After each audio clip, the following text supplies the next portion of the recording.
expecting very long, perhaps dry dialogue because, it's a religious film, but what a surprise. It was very rich in dialogue and varied today. Oh, good. I'm glad you liked it. Yeah, so how did this even come about based on a novel? And so who found the novel to be so intriguing? Oh yeah. So Tessa Ross, who I produced the film with, or produced we produced together, she originally found and optioned the novel in 2016, and then really put the package together with Ed Berger, who she had seen Patrick Melrose at the time and thought it was really fascinating, and then got it to Rafe. So she put the package together, and then I was part of Film Nation at the time, Film Nation Entertainment, who came in to set up the project, finance it, and then about 2.5 years ago, I got aboard to produce it with Tessa. For you yourself, what was it about the novel that intrigued you? Oh, it's just, what I love about the story is just you keep investing in somebody, and you go on this ride, and then they fall down, and then there's somebody else, and it's like, okay, they're the one, and you go on this ride, and then they go away, and the setups are so good, and the underlying sort of mystery is interesting, and then even the voting, which could be like watching people put paper in a ballot, propels everything forward, and keeps helps you learn a particular thing you need to learn, what's happening with those votes. So you're going, wait, you actually want to know what's going to happen next. And so it's very propulsive. It's fun. So it's a thriller. It's not like a drama or, procedural. And then I don't know, I think for me, my favorite part, book novel is the homily that sets up the story in the beginning of Rafe's character, which is so fascinating. Someone who's doubting their own faith, who then has to preside over the election of the leader of their faith, and how he's doubting his faith and how he presents that. So it's everything about it is so rich in terms of just the words on the page, and then Edward's vision of like what it should feel like, look like, and along with Susie Davis, our production designer, and Lizzie Crystal, our costume designer, and Stefan Fontaine, our cinematographer. I mean, everybody just had, contributed so much to just the overall mood and feeling of the movie. It's a great way to translate a novel into a film. Speaking of production designer, the Sistine Chapel. I mean, I know you did not get to film there because it's such an iconic place. You can't even take a picture when you're there.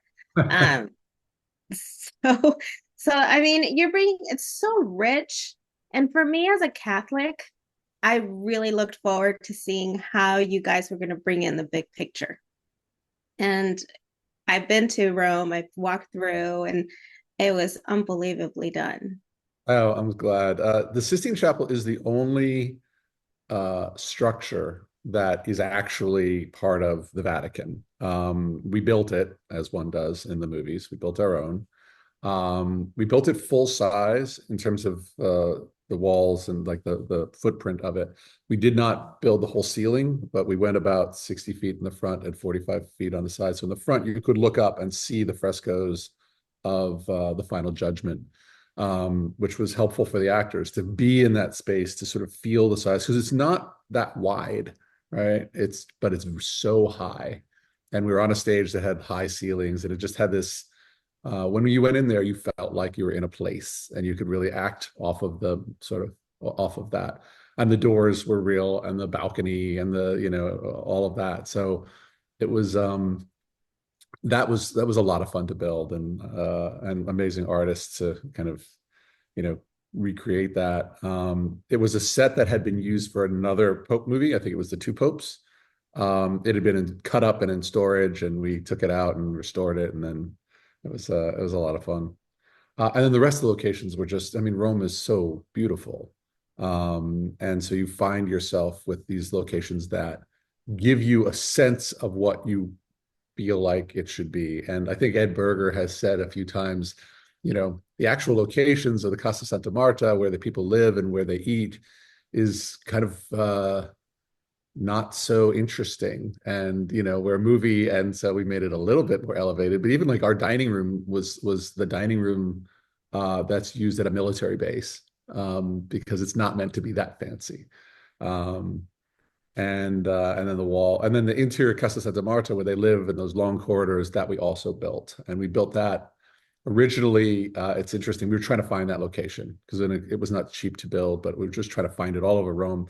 And as we were laid out the floor plan of the Sistine Chapel, I was walking the floor in Cinecittà, our stage, and I looked around and I looked at it, and it was right in the middle of the floor. And I went over to the construction coordinator and I said, let's move this as far into the corner as we possibly can, just in case we need room to build something else. And then we built the the corridors and the rooms, because we couldn't find what we wanted. We just couldn't find the length and the width and the height and the marble and something that spoke opulence but also felt austere, which was Ed's vision. And so we wound up building it. I love it. I love the film. And something that we can, oh, most of us can relate, even if you're not Catholic, I feel. I mean, we've already since what, 2005, we went through the transition of knowing that, a new pope was going to come. You're just curious. You're curious about how this process is still taking place, rich in history, the smoke. I mean, everyone knows about that. Like I said, even if you're not religious, you're just curious to know who's next. And so you're bringing in this process where I was thinking like these times where I was glued to the television, something very similar like that was happening. Hmm.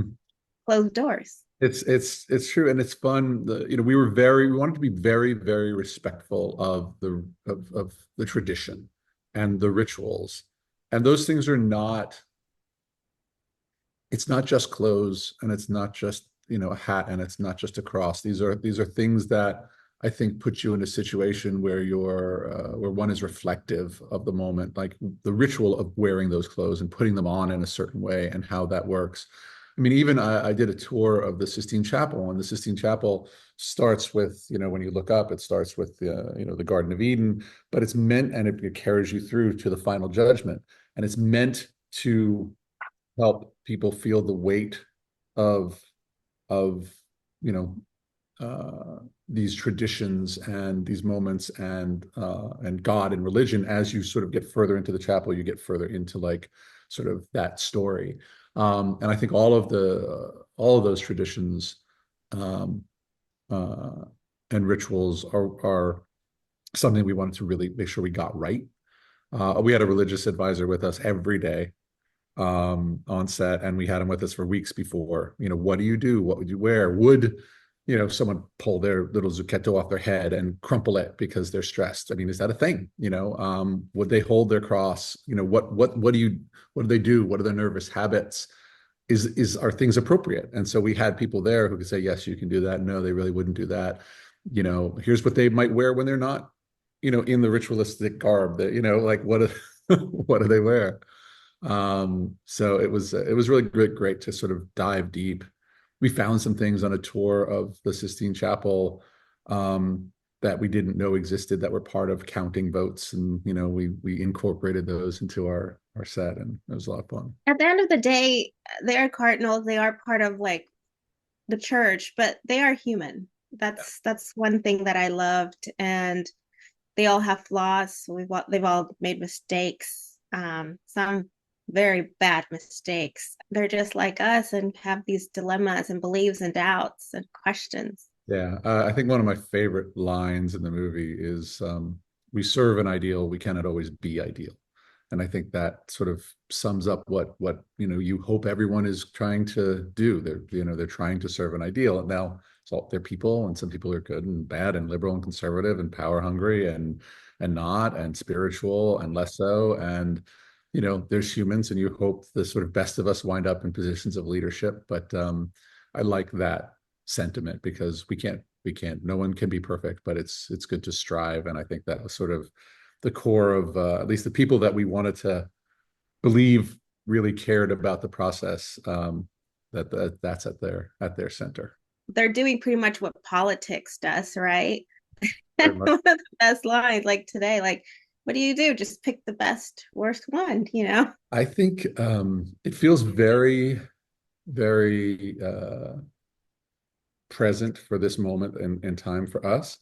But I also think that both Robert Harris's novel and Peter Straughan's screenplay are so uh, have a timelessness in terms of the sensibilities that you could probably pick up this movie and drop it 20 years from now, and I would expect that it will be as present and prescient then as it is now. And you could probably drop it in 20 years ago and find very similarities. I think there's a universality of, you know, the process of seeking power and politics. And I think it applies, again, to everyone because we're human.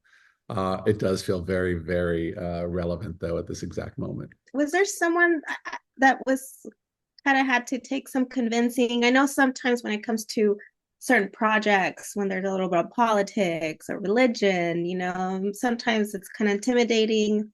They have to think about it 3 times before answering. Is there someone that Not on this one, no. I mean, Rafe responded very quickly, and then I mean, John Lithgow, Stanley Tucci, Isabella Rossellini were all sort of early, first choices and jumped aboard right away. We actually almost lost all 3 of them at different times, just for scheduling issues and changing dates and other conflicts. But so they were in and out, but eventually they're all in. And no, there was no. We didn't have to convince anyone to take a role. It was the writing is so strong that it was, and also Edward, was in the middle of All Quiet on the Western Front's release, and it was obvious that we had a director when you meet him, but also from his work that knew his vision and was able to translate it. So I think it was more exciting as an opportunity for everybody. Wow. Thank you so much, Michael, for your time. Congratulations. Oh, Like thank I you said, so much. I'm all smiles for this film. I loved it. And I can't wait for my mother to see it because she's a hardcore Catholic. So I'm excited. We've been getting some really, really great response sort of across all sort of, from conservative, religious people to less so. And, I think people are seeing it for what it's meant to be. First and foremost, it's fun, but second of all, it's honoring the spirit of, of what we want and what religion is meant to be, but recognizes the humanity. do you know if Pope Francis is going to be watching? I don't know. I've heard somewhere that he might. I think that there was a script from years ago that had gone to the Vatican that was threatened to go to the Pope, but I don't know for sure. Oh my gosh. I hope and I can't wait. I love him. Thank Yeah, it's you awesome. so much again. Congratulations, Mike. Thanks again. Really appreciate it.